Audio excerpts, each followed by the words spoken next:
नमस्कार दर्शक बंधु आज 17 एप्रिल 2026 शुक्रवार मुझे आपसी देश विदेश पांचटी गुरुत्वपूर्ण खबर उपरकू तेज चलते डेरी नक संपूर्ण खबर उपर नजर पकाइबा जदि ता पूर्व आम चैनल के नुआ कर वीडियो देखुं तेज चैनल को सब्सक्राइब कर पाखे बेल आइकन बटन को ऑन करदे यही लाटेस्ट न्यूज खूब शीघ्र आपण पाखे पहुंच पार तेज आसत जाना आज दिन खबर नंबर 1 आईपीएल 2026 मध्य केकेआर अधिनायक पदर इस्तीफा देले अजिंक्य राहेणा कोलकाता नाइट राइडर्स अधिनायक पदर अजिंक्य राहेणा इस्तीफा देते 2026 आईपीएल कोलकाता दलर नैराश्यजनक प्रदर्शन पर राहेणा अधिनायक पद छाड़ा खबर बेस आलोड़न सृष्टि करिछि। प्रकृत में केकेआर एपर्यंत आईपीएल 2026 सबुठारु खराब प्रदर्शन कारी दल भाव में प्रमाणित होइछि। एकमात्र दल जी विजय स्तंभ में खाता खोली नहीं। अजिंक्य राहेणा अधिनायक कृत गत सीजन में कोलकाता पॉइंट टेबुल अष्टम स्थान में थिला। वर्तमान से आईपीएल 2026 पॉइंट टेबुल रे सबुठारे तले अछंती। एही खराब प्रदर्शन ही राहेणा अधिनायक पद छाड़िबारे रिपोर्ट सृष्टि करिछि। किंतु एही दाबी पछरे केते सत्य अछि तेबे जानिबा। सोशल मीडिया प्लेटफॉर्म रे खबर प्रसारित हेउछि जे अजिंक्य राहेणा सीजन मध्य भाग में केकेआर अधिनायक पद इस्तीफा देछन्ति। तथापि एही दाबी गुड़िक संपूर्ण भित्तिहीन कारण आईपीएल कर्तृपक्षों द्वारा एपरि कौनसी विवृत्ति जारी करा जाय नाही। या व्यतीत कोलकाता नाइट राइडर्स प्राइसिलिंग नीचे आईपीएल 2026 अधिनायक कृत परिवर्तन संपर्क में कौन विवृत्ति देना। तेज आसुन खबर नंबर 2 पूर्व हरमुज गेट्रे मुहांमुही हेले भारत और पाकिस्तान युद्ध जहाज।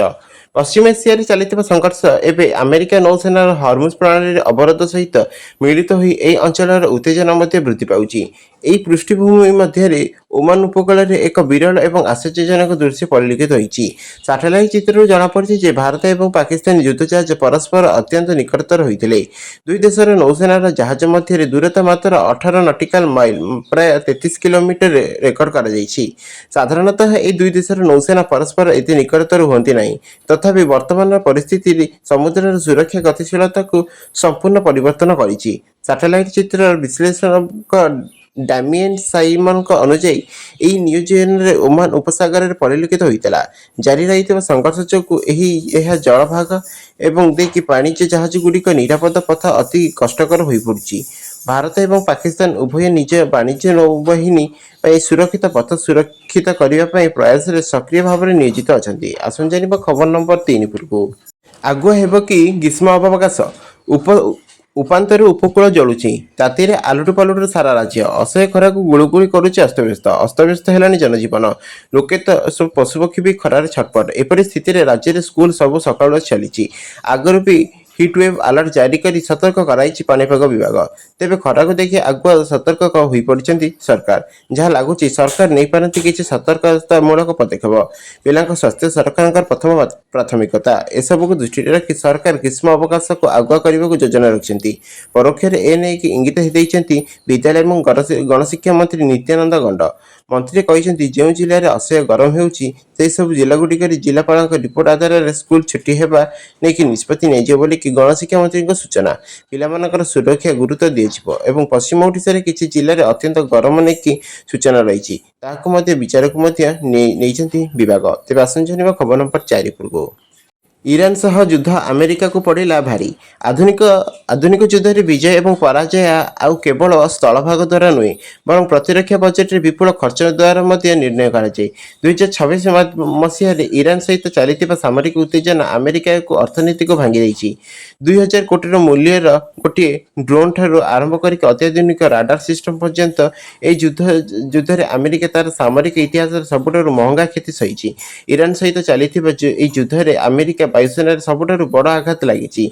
रिपोर्ट अनुसार केवल मार्च और एप्रिल 2026 मध्य अमेरिका कोटी कोटी डॉलर मूल्य सामरिक विमान और ड्रोन को हराई। F-15E stylish eagle A-10 Thunderbolt और आधुनिक F-35 लाइटनिंग भली विमान अंतर्भुक्त।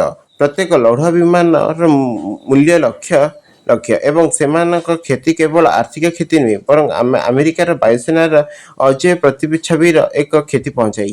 तेज आसुन खबर नंबर 5 पूर्व ଏପ୍ରିଲ 29 ପରେ ଭାରତରେ ବଢ଼ିଯିବ ପେଟ୍ରୋଲ ଦର। ମଧ୍ୟପ୍ରାଚ୍ୟରେ 40 ଦିନ ସଂଘର୍ଷ ପରେ 2 ସପ୍ତାହର ଯୁଦ୍ଧବିରତି ସ୍ଥାପନ କରାଯାଇଛି। ତଥାପି ପରିସ୍ଥିତି ଅପରିବର୍ତ୍ତିତ ରହିଛି। ବିଶ୍ୱର ପ୍ରମୁଖ ଜଳପଥ ମଧ୍ୟରୁ ହର୍ମୁଜ ପ୍ରଣାଳୀ ଏପର୍ଯ୍ୟନ୍ତ ଖୋଲାଯାଇ ନାହିଁ।